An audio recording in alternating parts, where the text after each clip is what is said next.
Hello and welcome back to another episode of Critical Reactions with your host Bryan. We're going to wrap up this week's theme, exploring some of y'all's favorite guitar riffs, looking at the band VOLA. I think this is the only album I've listened to anything from this group on. I certainly recognize the album art of it. It's the album Starburn. In Mazes from 2016. We're listening to the song Starburn from that album. Let's dive into it and see what VOLA is bringing to the table today.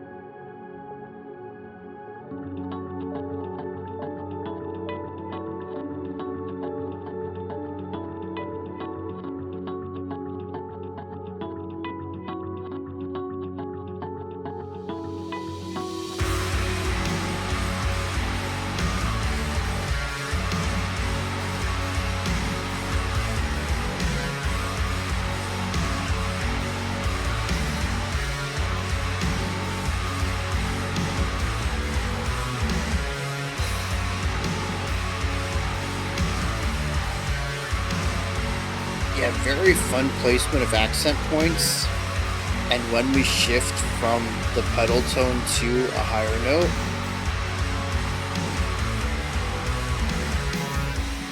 I've been waiting all this time, watching my shadows arrange. I've been straying from the course, hoping to make a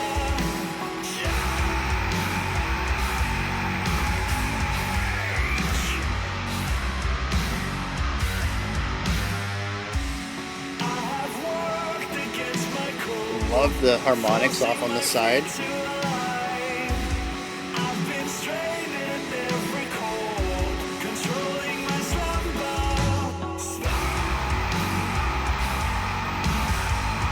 I love how the heavy cymbal here emphasizes like a halftime feel, even though it's the same tempo.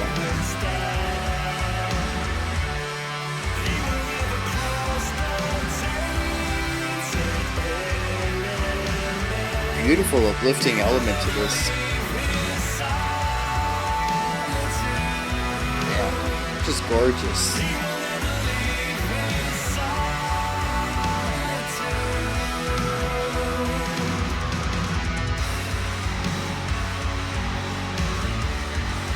So I'm gonna wager this right here is the riff. It's a massive bass tone. It's been there the whole song, but I'm just now hearing it in isolation. Beautiful ornamental stuff.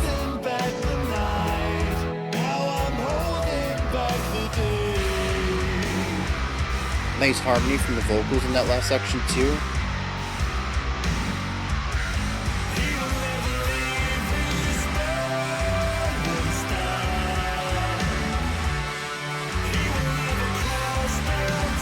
It's interesting, I have such a hard time finding one, even though I know this is just 4/4.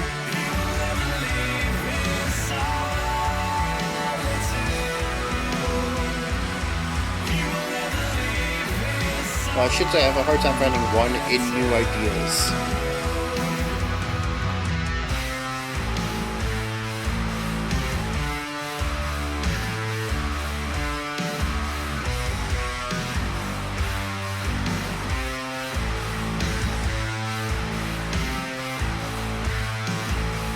Yeah, a lot of shifting from downbeats to offbeats.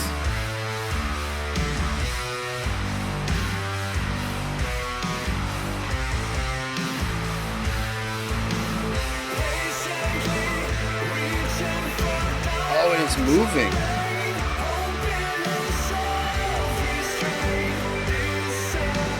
All over this same foundational riff that we've seen.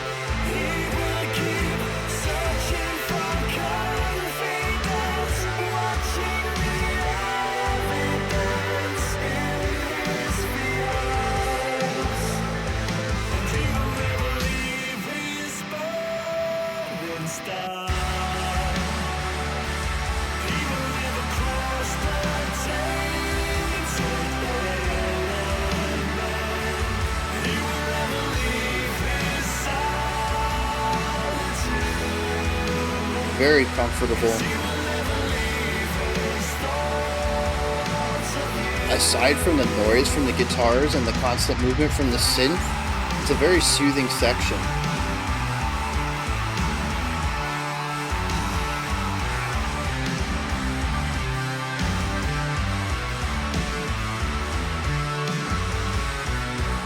Yeah, like here, where's one? I didn't catch one at the beginning and I just don't know where it is.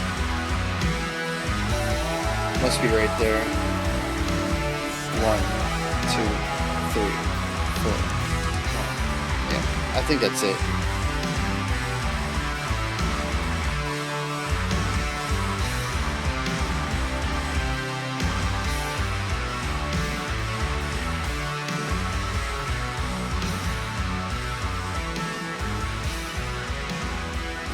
It's interesting though. I think they consistently put an emphasis on the end of one.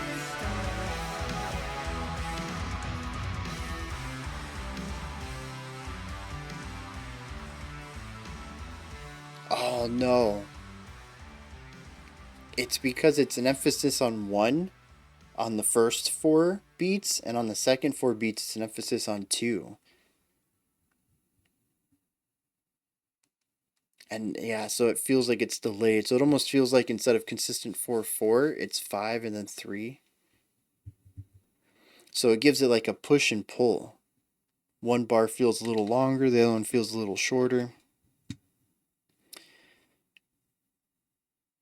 Yeah, so I find it interesting the variety of types of riffs that we got this week. I'm going to save this for tomorrow's theme thoughts, talking about this in general, but it is something I'm feeling right now. I'm like, we got a wide variety of riff styles in here. Some are rule of cool, some are melodically catchy. We had some black metal this week. No comments on that. And then we had some djent, just really groovy stuff. It's a good reminder that we all value different things in our music. For me, though,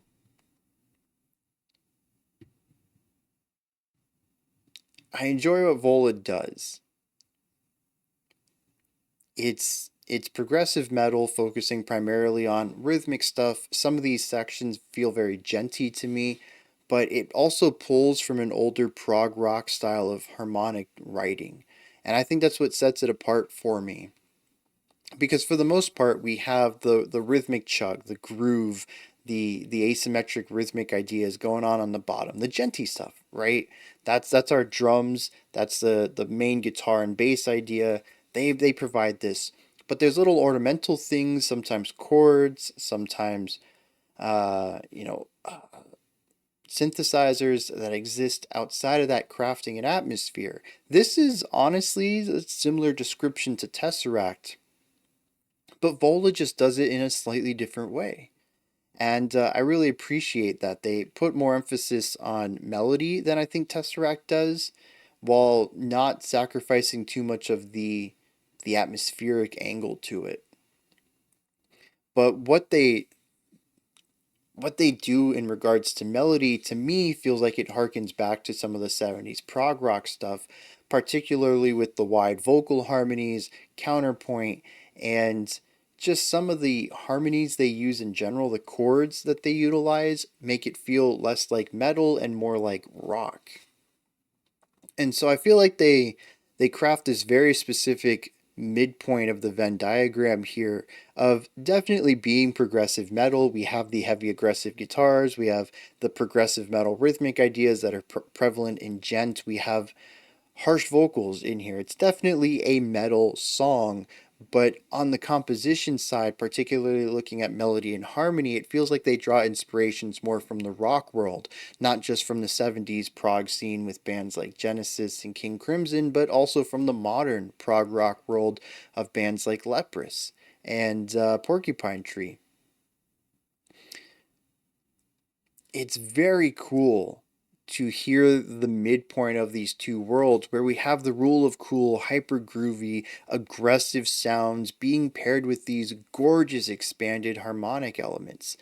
It is a series of aggressive aggressive foundations met with gorgeous melodies and chords and keys, and it's something that I feel is distinctly Vola, even if the general description fits a lot of Djenty music. And I think that's one of the cool things about progressive metal as a whole, especially when we look at more narrower subdivisions of that, like Djent, is that despite having a bit of a smaller palette as far as what most people are going to be bringing to the table in this subgenre, you can still find a lot of different vibes and feelings, regardless of the fact that they're all using the same building blocks. That all these bands can still feel distinct while utilizing the same tools. Um, and like this is just very Vola. I can hear some other stuff in it, but it's them. There's no way I'd confuse this with anything else. And I really love that. Now, one of the things that I think stands out the most to me is the ornamental ideas, right? So the main thing here is the djent. It's the rhythmic syncopation. It takes up a majority of the foundational ideas. It is present in the mix as the lead element that you should be listening to in quite a few sections. Many of the sections are built up by layering out this rhythmic component and then putting the melody and harmony on top of it. It is, at the end of the day, a very djenty song. But it's to me it's the spices, the ingredients they put on top of it. Little synthesizer, whirlwind, really fast moving stuff that gets panned from left to right. A little twinkling thing here and there, a choir that shows up. Maybe not choir, maybe it's just very densely layered vocal harmonies. Not as wide as a choir, but still like two or three vocal harmonies, just pushed out to the side to create this warmth around the lead vocal. It's little guitar licks here and there. It's bass riffs that punctuate the end of an idea. It's the little riffs that the fills that the drummer throws in every once in a while to spice things up. It's everything that sits outside of the core foundation that not only separates Vola from their peers, but also separates sections in the track, which is really important because that core rhythmic idea is present in a lot of stuff. It is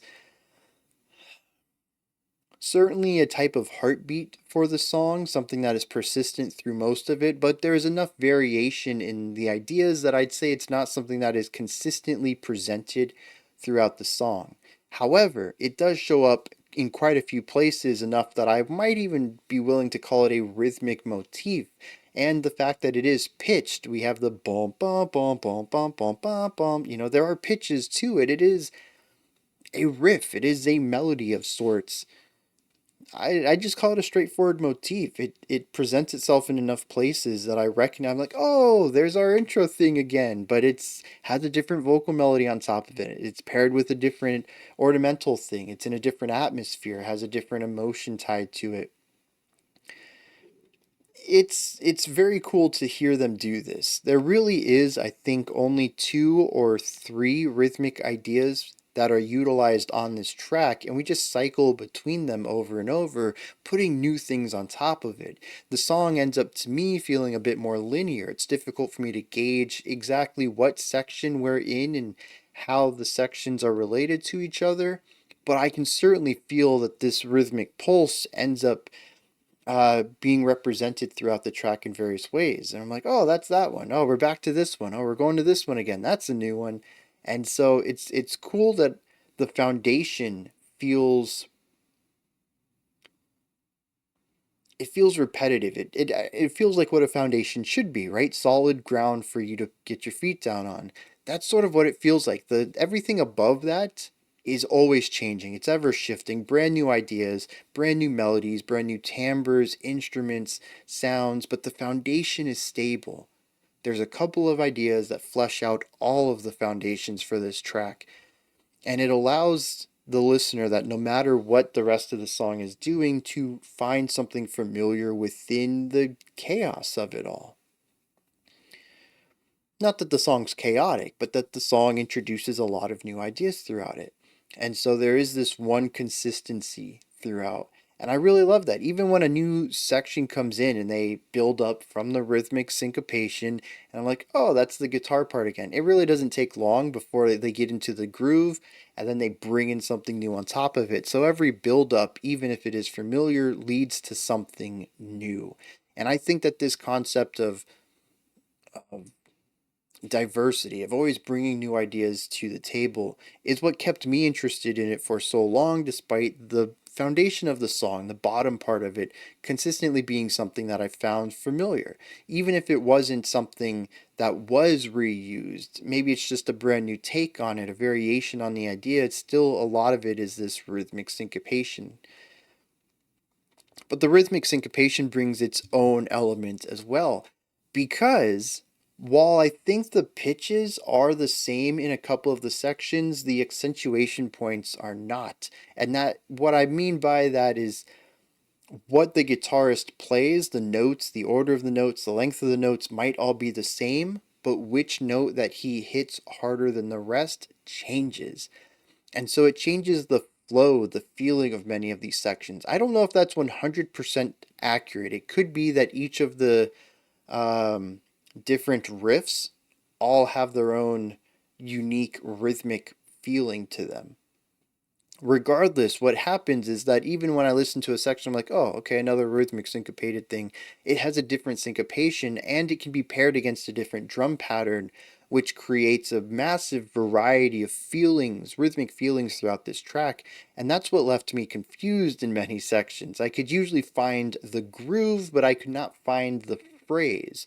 That is, I couldn't find the beginning of the phrase. For a song that is consistently in 4/4, I don't think they ever dipped out of that. The song can feel a bit chaotic rhythmically if you're trying to map it out in your mind. If you're just trying to groove with it, it is very consistent in that it gives you an instrument laying down quarter notes. Usually, as typical with these bands, it's in the cymbals, but occasionally we'll get it in the snare as well. And as long as you can lock into that one instrument that's just laying down ba, ba, ba, you're going to be able to feel the groove. And then what Djent does well is gives you the groove and then syncopates against it. Gives you the beat and syncopates against it to create the groove. And yeah, I mean, it's one of the things I love about it. It's not my favorite genre, but it is consistently strong at being groovy. There's always something to be like, yeah. And you can feel the offbeat hits. It's good stuff. Um, is there anything else I wanted to touch on here? I know this feels a bit light, but oh, yeah, production. I don't have a lot for this, but I do want to bring this up. First of all, vocals, very clear. The whole song is rather clear, but each of the vocal harmonies almost feels separated from the rest. They come together, they form the full harmony, but it's very easy to still see the trees of the forest, so to speak, to still hear the individual voices. They haven't coalesced into a single harmonic sound. I like that clarity of harmony. I don't know if it's something I would enjoy all the time, but it particularly works well in this track. But I think that's because there's an overall clarity to the song as well, where it doesn't feel out of place. Most of the instruments have space between them. It's a very full sound as far as the band is concerned, but there is room between all of them. It isn't this cluttered mess, this wall of sound concept. Everything is uniquely placed and very easily honed in on. Regardless of how many layers there are, I can easily think, oh, what's the bass doing? I'm going to go, oh, yeah, I can hear the bass very clearly. I can hear what they're doing, but it's not done in a way that it's too spacious where you can't feel the whole song anymore. It's that borderline production style that I am a huge fan of. It is probably my favorite type of production because it walks that line. It allows you to listen on either side. But there are some instruments that get a little bit of extra oomph, a little bit of extra body to them. The bass is one of them. The bass tone in here is just massive. What I find most interesting and what I would love to learn how to do is still sneak it into the mix. It took me until the point when the bass was isolated to really appreciate how big it was. The engineer does a fantastic job of allowing it to keep this monstrous size. It is really a huge bass tone, but to not feel like it overpowers the rest of the band, and it's not done by amping everything up to the bass's level. I'm not sure how it's done, but the other instruments don't feel as large or unwieldy as the bass does, and it allows the bass to feel like this seemingly dexterous plodding thing. It feels like it's just bumbling all around with these massive feet and just a ton of weight, but it's also ridiculously dexterous and knows exactly what it's doing. And it's just a great duality of sounds, and it fits well with everything else. I don't get it, but I don't think I need to. It just sounds fantastic. But I certainly want to try to incorporate that into my works, and I don't even know where to start. Every time I make something big, it dominates the whole sound. Maybe it's all about EQing it per section. I don't typically do that. I kind of EQ everything globally. Maybe that's the difference between me and a professional engineer. And 5 to 6 digit contract. Uh, I think that's going to be about it, though. The production's solid. The song is groovy. The riff isn't necessarily something that stands out to me, but I can see how somebody would find it their favorite. And, all in all, it's just a really great time that mixes together some rockier sounds, focusing more on melody and harmony, and some more metally sounds, focusing on texture and rhythm. All right, we have a song about somebody wanting to go against who they are, desperately wanting to make a change, but being somebody who isn't very fond of change and finds it difficult to commit to those ideas. The verse says, I've been waiting all this time, watching my shadows arrange. I've been straying from the course, hoping to make a change. So I've been doing things outside of what I normally do, hoping it all adds up to something. I really like this next section. It says, I've been working against my code, forcing my feet to align. I've been straining every chord, controlling my slumber spine. Trying to do something that they're not typically able to do, working against the code. It also mentions someone who is stagnant. They have a slumber spine, which is a very interesting way to describe that, but I picture a spine that is either consistently laying down, not used to standing upright and the types of pressure and weight that an upright spine would normally carry, or possibly one that's hunched over and not used to being upright and straight at all. The concept of forcing my feet to align also alludes to this state of not putting a lot of weight on them, not standing on their feet. Verse 2 speaks about the contrast between who they are and what they want to do and how they don't line up. It says, I've been training to depart like statues preparing to fly. I really like that line. And then he says, I've collected every sight needed to calm my eye. I'm not quite sure what that alludes to, but the feeling it gives me is quite interesting. Almost as if he's trying to do everything that he does normally to such a degree that he feels he doesn't need to do that anymore. Right? As he says, there's a robotic element to this. He says I'm working against my code. That immediately puts me into that straining chords that control my spine. It makes me think of some sort of automatron, or I don't know, maybe an AI even. But this idea of collecting every sight needed to calm my eye, if I just complete my task to the limit of it, maybe I'll be able to do something outside of my programming. That kind of concept. I like that. The bridge says, patiently reaching for dark terrain, hoping his self restraint disappears. He'll keep searching for confidence, watching the evidence in his fears. The idea that even to this point, he hasn't really been able to break outside of his code to do this stuff he isn't used to doing. But he keeps trying. The chorus, though, paints a different picture. It says he'll never leave his burning star, he'll never cross the tainted element, he'll never leave his solitude. As much as he tries to fight against his nature, nothing's going to change. This all makes perfect sense to me. And then the final chorus changes the last line, adds a brand new sentence to it that I think I just need the rest of the context of the album to understand. Because in isolation, I think it's fine, but it sort of goes against, it doesn't go against it, it presents a brand new question. It says he'll never leave his solitude because he'll never leave his thoughts of you. This brings it all into perspective. Why did he want to go against his nature? Why did he want to do something he doesn't typically? Why does he want to escape the comforts of his life? It was for someone else, possibly to escape the thoughts of someone else, but those thoughts keep him restrained. And like I said, this just opens me up to more. I want to know more about this character now. So I don't know if this is a concept album or not.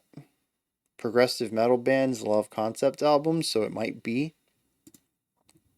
But like I said, I had a really strong, I was like, I fully understand this track. And then we get to the final line. I'm like, actually, I have a lot of questions now. I'm trying to tie this back to the music though.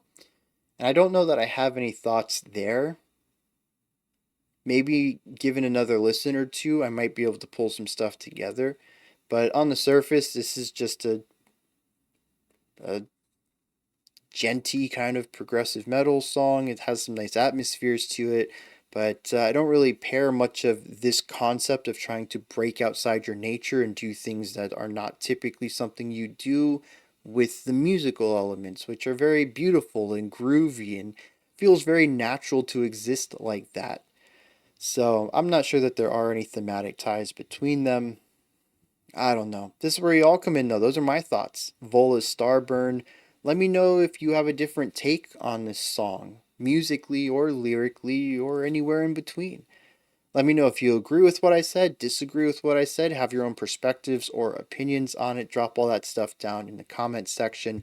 Above that, in the description box, you'll find a link to Linktree. It takes you here. You can find links to my music, ways to support the channel, a link to the Discord server, and so much more. Above that, if you could, like, subscribe, and ring the bell. I greatly appreciate all three of those. That wraps it up for this, but we do have one more video today. It's some brand new music from Dear Mother. I'm excited to get into it. If you're not, though, I'll be back tomorrow at 5 p.m. Eastern Standard Time, 10 p.m. UTC as usual. We're going to check out an album. Also, tomorrow morning at 10 a.m. Eastern Standard Time, I'll drop my theme thoughts regarding my thoughts about this week's theme, some insights I had into it, and I'm not usually a riff guy, but I'll try to find a couple riffs that I find to be rather memorable. All right. Until next time, remember to be critical, not cynical, of the music you listen to, and have a fantastic morning, afternoon, or evening whenever you choose to watch my videos.